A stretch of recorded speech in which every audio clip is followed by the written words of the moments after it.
Hello there. I'm Father John Geaney of the Paulist Fathers. You know, every so often, at least in the media recently, we've been asking again and again, what are people going to call the Pope after he resigns? Well, it seems to me we're going to give him the same title that we gave him before he resigned, and that is, Your Holiness. That's what we'll call him.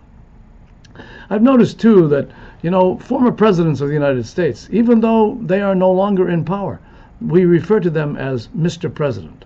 And so I think the same thing is going to take place for Pope Benedict XVI.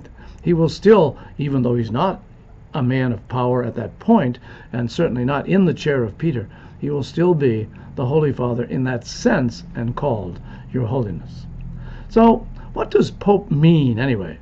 Well, in Italian, Pope is translated Papa, and you will often hear people shouting when you happen to be at an audience, Il Papa.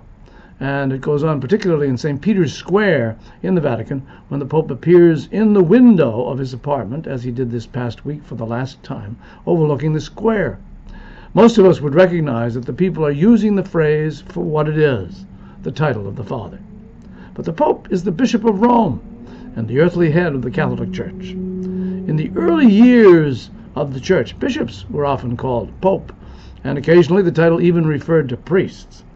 But in 1073, Pope Gregory the Great, also known as Pope Gregory VII, formally prohibited the use of the title unless it was used to refer to the Bishop of Rome, the Holy Father, the Pope.